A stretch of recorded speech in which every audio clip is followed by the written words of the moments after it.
I'm Barbara Shying, and I'm here to talk about watercolor and how to get started.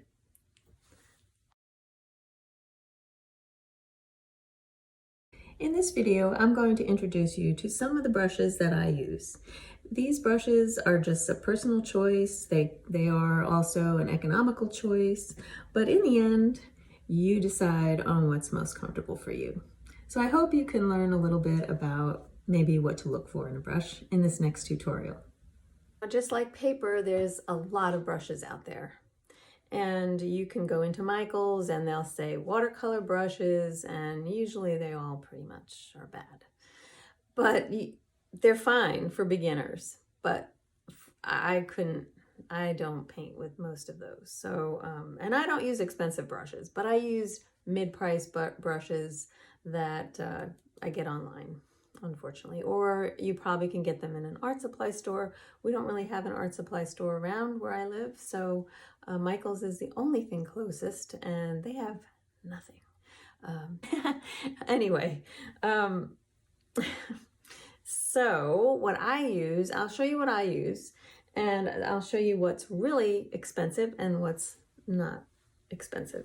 So this brush right here is expensive, and this one's a Windsor Newton Series 7 watercolor brush, sable watercolor brush, finest sable. There are other kinds of sable, but this is the finest sable. I'm going to wet it here and show you that it makes, well, this one's been used a while, and that's the problem with these sable brushes. It's supposed to make a nice point. If you use them a lot, sable is hair, and hair breaks. And if you're rough with your really good sable brushes, they will break, and then the point will not be pointy anymore. And then you have to buy another one. And this one costs $90, so not good. Okay, here's 3 brushes that I have, and they're all different price ranges. This one is my natural sable expensive one. This one is my mid-priced synthetic one.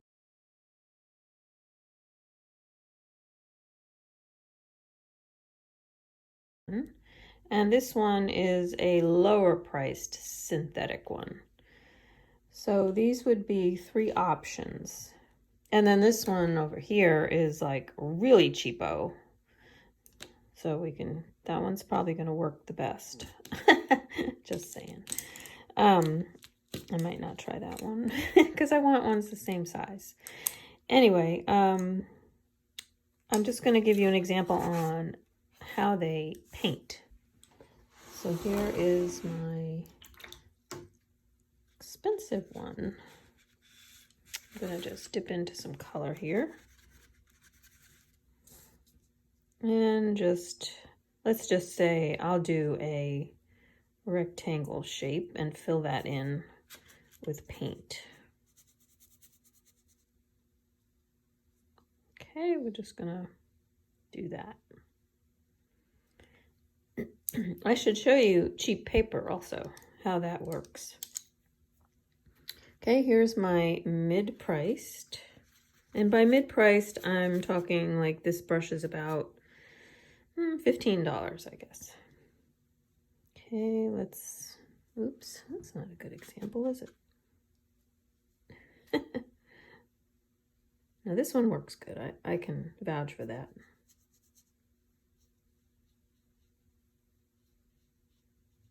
Okay, beautiful. It's a little darker. I put more paint on it, but it's pretty beautiful. And this one is my less expensive. Actually, this brand, this Golden Talcon, is actually a more expensive brand. But, and people do use this successfully, but I'm not a fan because you see how hard I have to push this brush to get the paint over? It just,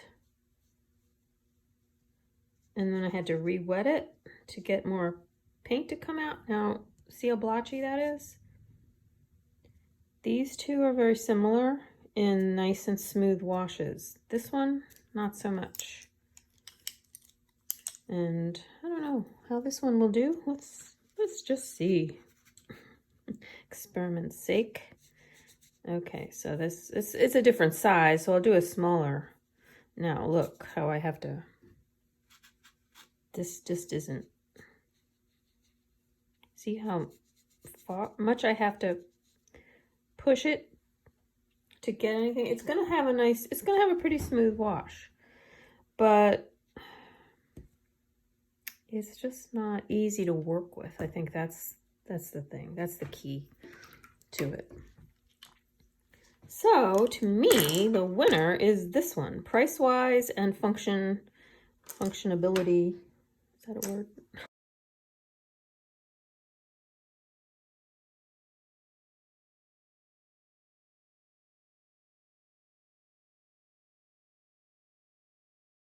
Hope so. So that one to me is a winner. There's also another brush called the Windsor Newton One Stroke Watercolor Sable. And these are pretty nice brushes too. I have quite a few of these, and they are sable, but they're a little lower quality sable. And it's got this funny handle so you can distinguish it from the other ones.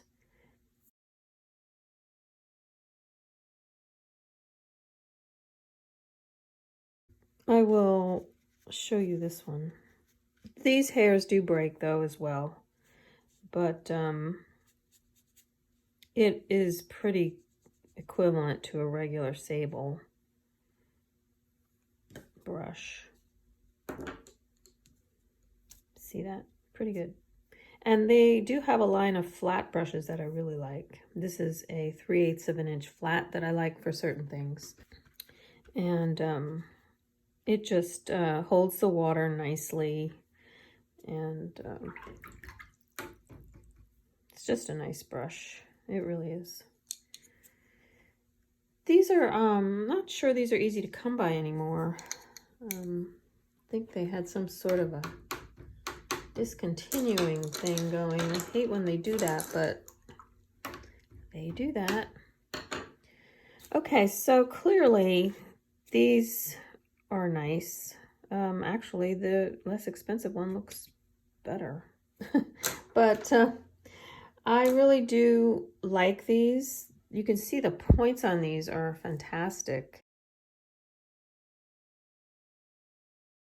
They don't get in the way of, because some of them that are super pointy, that are synthetic, it just gets in the way of making a nice, you have to keep scrubbing. But these you don't, and I can show you the bigger brush. It really covers a lot of area. See how much that covers? It's pretty great. And you don't have to do much effort-wise. It's a very soft brush, considering it's synthetic. So I don't think there's any squirrel hair in there. It's possible it's a mixture.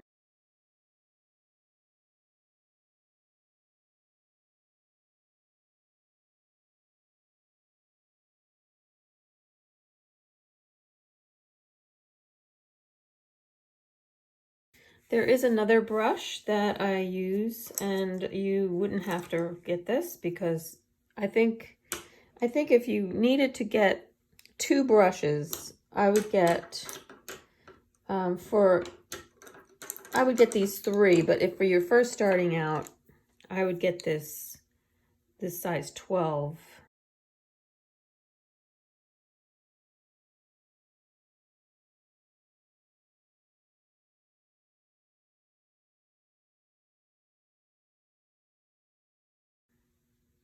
In the black velvet. And if you wanted to, you could get the size 8. But then to do bigger washes and more painting, I would get the 16. So these 3 are good. This is called a mop brush. And this holds a lot of water. They make them very large size also. But this one is a size 5. And they just hold a ton of water, and they really cover a lot of area. I mean, I'd have to show you, but I mean, the big 16s, the brush that's 16 really does cover a lot too, so I'm just showing you other things. Then there is a brush called a hockey brush, H-A-K-E, not a hockey like a hockey puck, it's a hockey brush. And this is a nice brush too, but some people actually paint scenes with it. Like you can do these really neat like things with it. You know, you can actually make trees with it too. You can do trees. See how that's a pine tree? I mean, it's neat what you can do with it. I mean, you can paint a whole painting with this brush.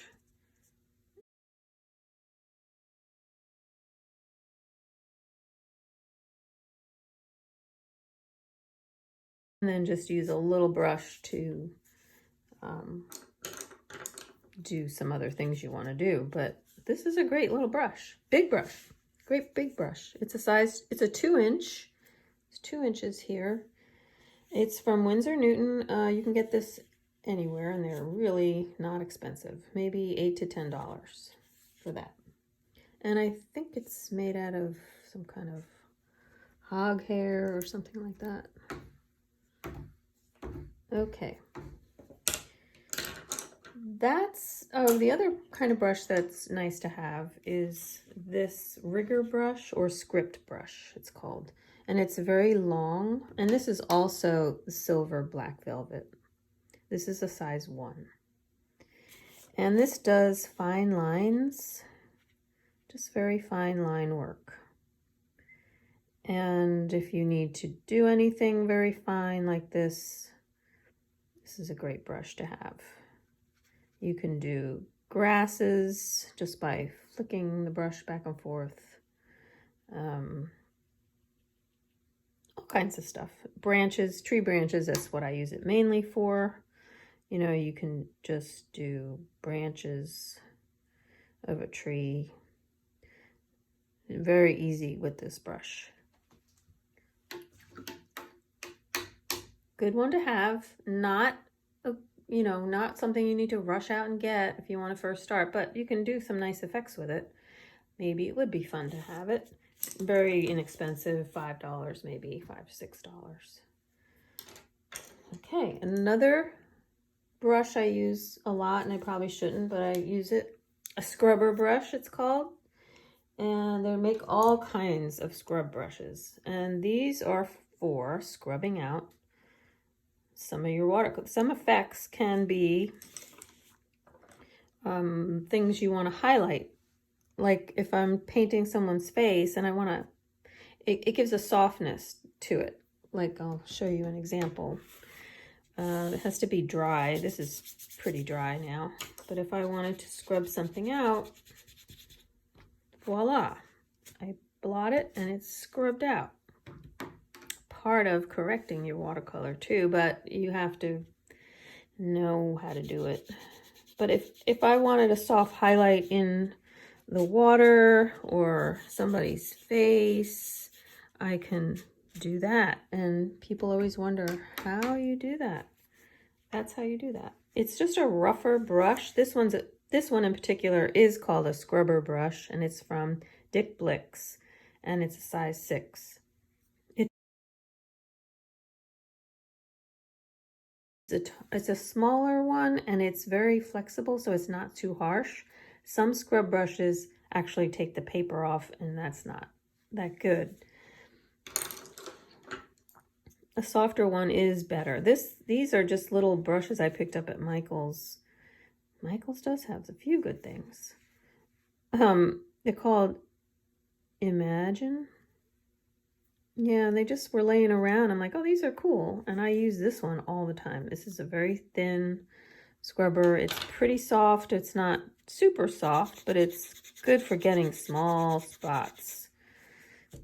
It's not working that well right now. Maybe down here you can see it better. It's good for getting thinner lines, which sometimes I just have a little area, you know, that I just want to make a highlight on, and that works for that. Okay. So those are the main brushes I would start out with. Of course, I have a multitude of other brushes. I have all kinds here, and I have a bunch more. But I go to my basic 3. Most of the time, I'm using these. And so that's what I would recommend.